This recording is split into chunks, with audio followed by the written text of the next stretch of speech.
تو وہ کہنے لگی میں ایک نبینا ہوں، میری ایک شرط یہ ہے کہ میں بینا ہو جاؤں، دیکھ میری آنکھ صحیح ہو جائے۔ فرمایا دوسری کہا میں بوڑھی ہوں، میں جوان ہو جاؤں۔ تیسری شرط کہ قیامت والے دن جنت میں آپ کے رفیق رہوں، یعنی کہ آپ کے ساتھ میرا مقام ہو، یعنی کہ آپ کے ساتھ میرا ٹھکانہ ہو۔ یہ تین اس کی شرطیں تھیں۔ اب حضرت موسیٰ علیہ السلام نے یہ تو نہیں کہا بھائی مائی تو شرک کر رہی ہے، رب یہ تو بنائی کرنا رب کا کام ہے، جوان کرنا رب کا کام ہے، اور جنت میں رفیق بنانا وہ بھی اس کی قدرت ہے، تو رب سے مانگ، مجھ سے کیوں کہہ رہی ہے؟ اب ہم کہنا یا رسول اللہ مدد، یا علی مدد، یہاں شرک اور بدعت کے توپیں ہماری طرف ہوتی ہیں۔ یہاں حضرت موسیٰ علیہ السلام نے تو نہیں کہا، اس طرح کی بے شمار قرآن کے اندر مثالیں ہیں، لیکن اللہ کی عطا سے اللہ کا نبی عطا کر سکتا ہے، ہمارا یہ عقیدہ اللہ کی عطا سے۔ حضرت موسیٰ علیہ السلام نے یہاں نہیں اس سے اعتراض کیا تو مجھ سے کیوں مانگ رہی ہے یہ چیزیں، لیکن آپ نے اللہ کی بارگاہ میں دعا کی، اس عورت کو جوان کر دیا گیا، اس کی بینائی واپس آ گئی۔ پھر اس نے نشاندہی کرائی کہ دریائے نیل کے وسط میں درمیان میں حضرت یوسف علیہ السلام کی قبر ہے۔ اس کی وجہ بتائی کہ درمیان میں کیوں، کہا دریائے نیل کے ایک کنارے پہ حضرت یوسف علیہ السلام کو دفن کرتے تو ایک کنارہ بس جاتا، آباد ہو جاتا، دوسرا کنارہ ویران ہو جاتا، اگر دوسرے کنارے دفن کرتے تو وہ آباد ہوتا، یہ ویران ہو جاتا۔ تو اس لیے حضرت یوسف علیہ السلام کی جسم اطہر کو دریائے نیل کے درمیان میں دفن کیا گیا تاکہ آپ کے جسم اطہر کی برکت سے یہ کنارہ بھی آباد رہے، وہ کنارہ بھی آباد رہے۔ اور حضرت یوسف علیہ السلام کے جسم اطہر کو حضرت موسیٰ علیہ السلام نکالنے لگے، اب پانی کو سائڈ پہ کیا، وقت تو لگنا تھا، تو وعدہ قوم سے کیا کیا تھا، سورج غروب ہونے تک ہم یہاں سے سفر شروع کریں گے۔ اب اللہ کا حکم آ گیا کہ یہ ساتھ لے کے جانا ہے آپ کی جسم اطہر کو، حضرت یوسف علیہ السلام کو۔ تو حضرت موسیٰ علیہ السلام نے پھر کیا کہا، اب عرض کی یا الہ العالمین، یا اللہ میں قوم سے وعدہ کر آیا ہوں کہ چاند غروب ہونے تک ہم یہاں سے نکلیں گے، تو ہمارا وقت یہاں لگ رہا ہے جسم اطہر نکالنے سے، کیونکہ وہاں سے کھدائی ہوئی پانی کو ہٹا کر پھر ایک ستون تھا، ستون کے اندر ایک صندوق سا مرمر کا، سنگ مرمر کا، اس کے اندر حضرت یوسف علیہ السلام کا جسم اطہر تھا۔ تو وقت لگ گیا، ادھر چاند اپنے وقت کے مطابق چل رہا تھا۔ حضرت موسیٰ علیہ السلام نے رب کی بارگاہ میں عرض کی مولا چاند کو روک دے، چاند رک جائے تاکہ ہم جسم اطہر نکال کر قوم کے وعدے کے مطابق سفر شروع کریں، قوم کے اندر شک نہ پیدا ہو جائے۔ حضرت موسیٰ علیہ السلام نے دعا مانگی، رب نے چاند کو روک دیا، رکا رہا جب تک حضرت موسیٰ علیہ السلام نے حضرت یوسف علیہ السلام کے جسم اطہر کو نہ نکال لیا۔ جب نکالا پھر چاند اپنا کام ہو گیا، چاند پھر اپنے سفر پہ جاری رہا، تو حضرت موسیٰ علیہ السلام اپنی قوم کے کیے ہوئے وعدے کے مطابق وہاں سے سفر شروع کیا مصر سے کنعان کی طرف۔ یہ مسئلہ سارا واقعہ سنانے کا مقصد یہ تھا کہ وہ رب جو چاند کو روک سکتا ہے، وقت کو ٹھہرا سکتا ہے، تو وہ رب اپنے محبوب کو سیر کرانے میں وقت کو کیوں نہیں ٹھہرا سکتا تھا؟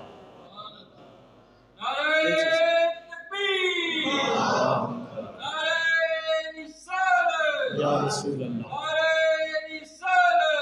یا رسول اللہ،